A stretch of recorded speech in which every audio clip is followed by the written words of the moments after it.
Welcome people, we end up back at it again with another video. In today's video, I'll be previewing Chelsea's next game against Man United away from home, which will kick off at 10:15 tomorrow evening at Old Trafford. Now, this is an important game, right? And I often say this is an important game in my videos, like over and over again, right? But I always elaborate. And the reason that this game is important is two-dimensional, right?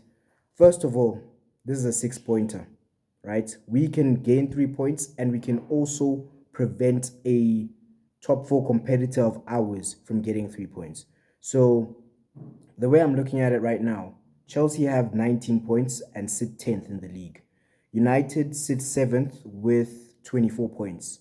If we win tomorrow, we move on to 22 points and we're just 2 points behind Man United. And at that point, right, we will have started to build a little bit of momentum, whereas they look like they're struggling because they beat Everton 3-0 not so long ago. Then they drew to Galatasaray 3-3, and then at the weekend they lost to Newcastle 1-0. So now if we inflict a loss on them, right, and kind of, how can I say this, derail their season, I'm hoping that they fall into a little bit of a sticky situation where they're losing games, they're dropping points where they shouldn't be dropping points, whereas us, on the other hand, are getting the points that we should be getting against the teams we should be beating, like your Evertons, your Sheffield Uniteds, those kind of teams that we still need to face, sorry. And also a team like Crystal Palace, right? Those sort of teams, right? I'm thinking we beat Man United and build further momentum and beat those teams as well. It could be looking very good for us by the end of December if we get things done tomorrow and we continue in that way going forward. Now, another reason this game is important is because my cousin's partner supports Man United and he's always clouding us, right? Laughing at us, whatnot. I need my team to beat his team tomorrow so that when I see him next time, he can't say anything. He can't say anything. He can't make no jokes about my club because if we slap up his team, you understand what I'm saying? So that's what I'm hoping for. Now, there are a few things that we need to talk about in terms of who's injured, who's suspended, who have Man United got injured, and a little bit of the chaos they have going on within their club, right? Now, on the injury list, right, we have Christopher Nkunku and Romeo Lavia. They are still not ready to return. And I feel like as Chelsea fans, we should stop building up this, how can I say this return of Lavia and Nkunku, right? Even though they haven't played for us yet. Their return from injury, I think we should just chill. Just absolutely chill.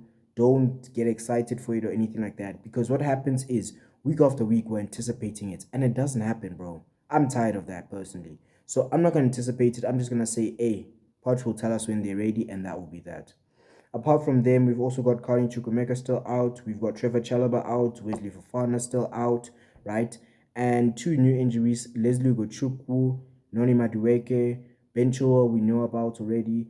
And then also we've got Conor Gallagher suspended. So that is not great.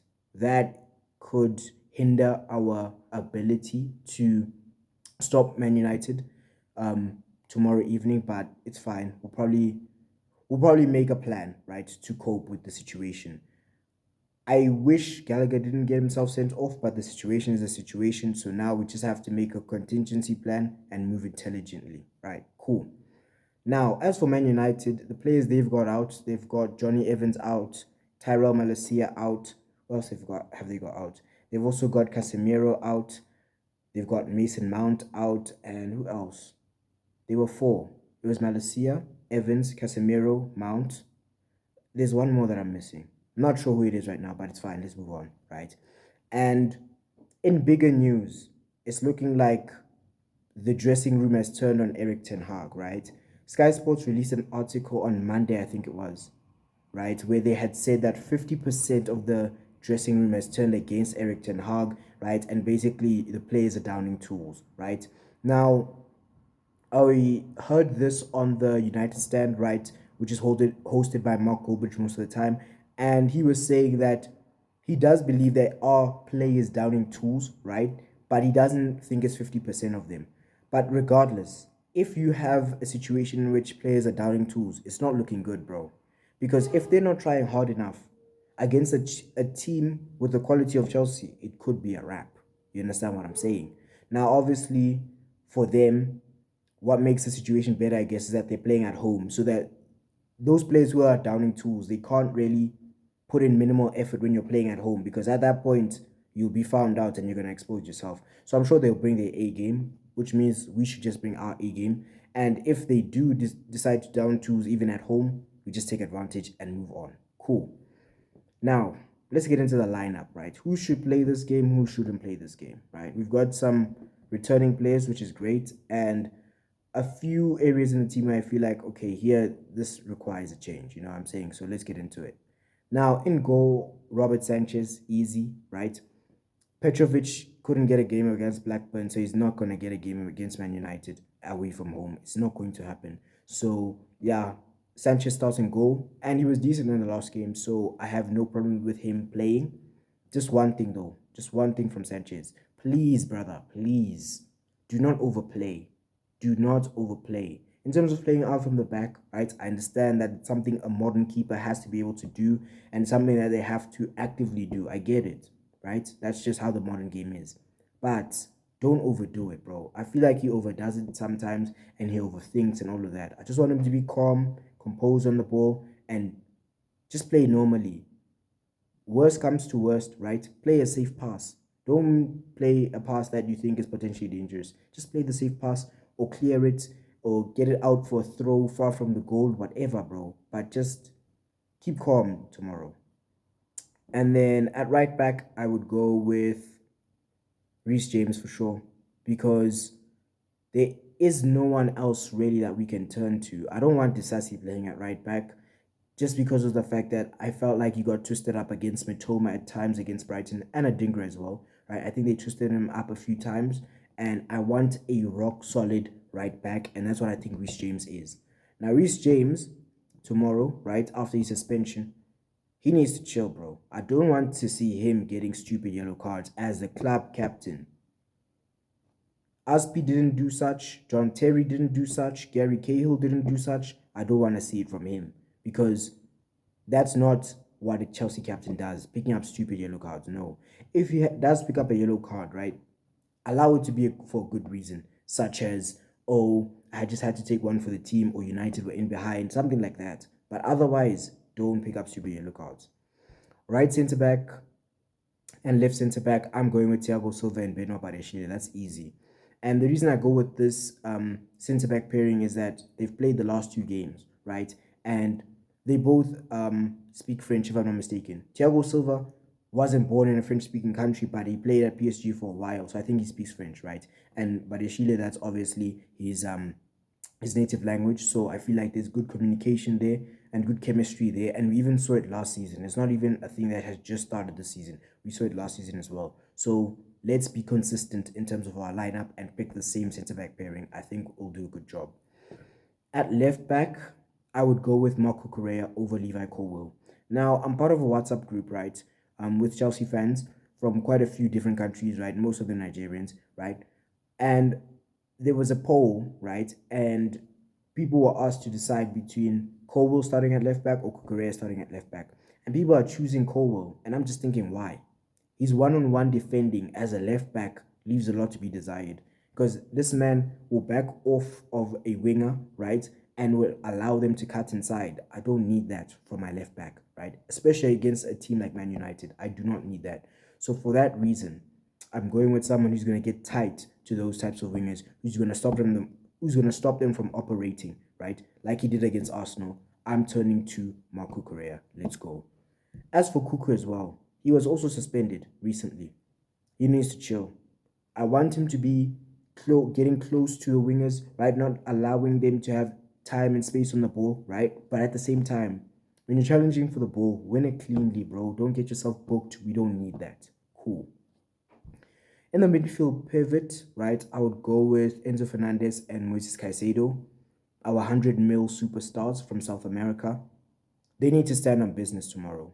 They actually need to stand on business tomorrow, right? Because I think they will play an important part in stopping Man United from operating, right? And when I'm looking at Enzo Fernandez and Moises Caicedo, I'm looking at them to stop a player like Bruno Fernandes from getting Man United to take. I'm looking at them to stop him from playing the ball into dangerous areas for Garnacho to run into, for Rashford to run into, or for Fernandes to get the ball and play very good passes into a Martial or Hoyland, depending on who starts up front for Man United. I want them, those two, as a partnership to stop him, right? And if they can also go on and neutralize other threats from Man United as well, that's calm. But I think Bruno Fernandes is the main guy that we need to stop from playing. I think if we stop him from playing, it's a wrap for the others.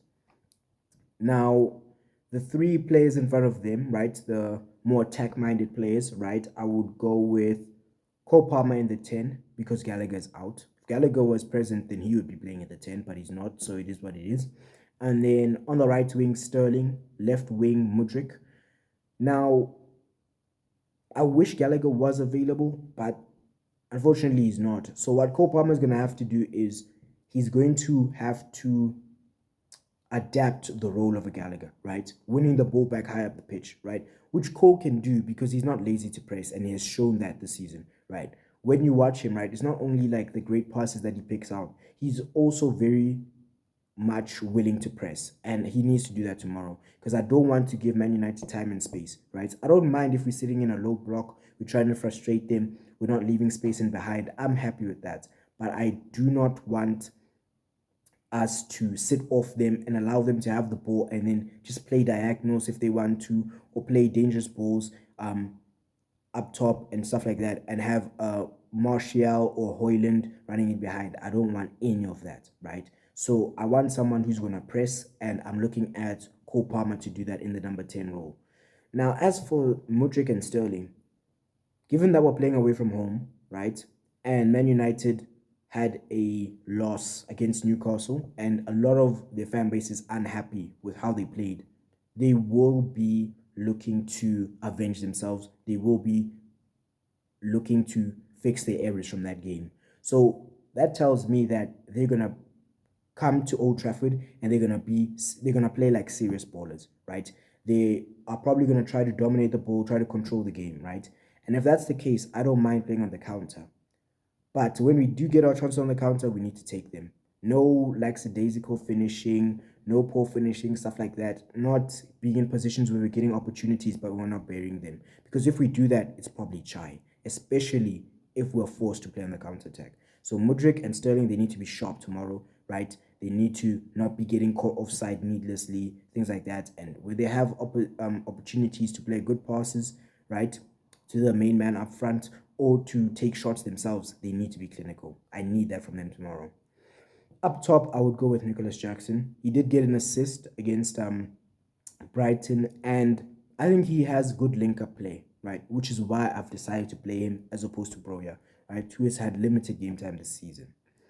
Now, I want us to speak about how we're going to stop Man United, or how do we approach the game, right? Because me personally, I think we need to play to win. I don't want us to play, right, for a point or anything like that. Or trying to prevent a defeat and stuff like that. I want us to go for the win, go for the kill, right? So how do we go about that? I think how can I say this? I think there are two ways, right? Either one, we decide that regardless of how pumped up Man United are to be playing to be playing at home, right, against us, right, we take control of the ball, we control position, we control the game, right? And what we basically do is we identify the side that Marcus Rashford is playing on, right? And target his fullback, cause overloads on that side of the pitch. Because what I've heard, right, of Marcus Rashford is that he's lazy when it comes to tracking back.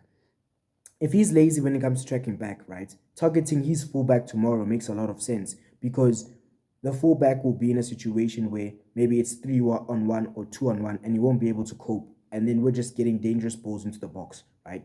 That's number one, right? The other way we could go about it is to say, let Man United have the ball, right? Be compact, right? Park the bus, right? Leave no spaces in behind, right? And then when the time is right, win back the ball and hit them on the counter and have clinical finishing and put our chances to bed, right? That's another way we could go about it, right? Now, either way we go about it, I have no problems, right? But something that I think we should avoid tomorrow is being in a situation where we're crossing the ball in the air. If we're going to put crosses into the box, they need to be low, they need to be on the ground. Why am I saying this? I'm saying this because of the fact that when I've seen Man United recently, Harry Maguire has played really, really well. And the aspect of his game that I've seen that's impressed me the most is the fact that aerially he's very, very good. So I don't think there's much of a point in putting balls into the box in the air, right? If it's not a corner. If it's not a corner, we're in open play and we're crossing the ball. Make it low. Because Nicholas Jackson versus Harry Maguire, I see Harry Maguire winning that. Nico is not very prominent for his aerial ability, and Maguire has been doing well in that aspect of his game recently. So let's not do that at all. Now, I think what we can also do is we could exploit the midfield tomorrow because say they set up in the following way, right? Onana in goal, right back, let's say it's Diogo Dallo, right? Left back, Sergio Reguilon, right? Let's say. Left centre back, Luke Shaw, because he's been playing there recently. Right centre back, Maguire, right? That's how they set up in the back four, right? Then in the double pivot, they've got McTominay and Mainu, right? I feel that our front four players, right? Sterling and then Palmer, not Sterling, sorry, Jackson, then Palmer in behind, Modric in behind, and Sterling. I feel like they need to pressure that double pivot of Kobe Mainu and Scott McTominay because I feel like if we pressure that partnership, they're going to crack. I see them cracking. So I think that's another way we could approach the game. And then lastly, we need to fire shots at Man United's goalkeeper, Andre Onana. Onana is not the guy, bro. Because there's times when he can play very, very well, but at the same time, he can make silly mistakes. And we saw that in the Champions League game against Galatasaray. He should have saved all three, right? And he didn't. So I'm thinking, tomorrow, our forwards need to put on their shooting boots and they need to shoot, shoot, shoot, shoot, shoot. Test this brother time and time and time and time again. And he's probably going to crack and we're probably going to get a few goals here and there. So that's the team that I would go with. That's the different approaches that I think we should consider going into this game, right? And I think that's all I have to say to you guys. Wait, one more thing. Like the video, share the video, comment on the video, right? Subscribe to the channel, hit the bell notifications. And until next time, I will see you soon. Stay safe, keep well, and all them good thing there. Peace.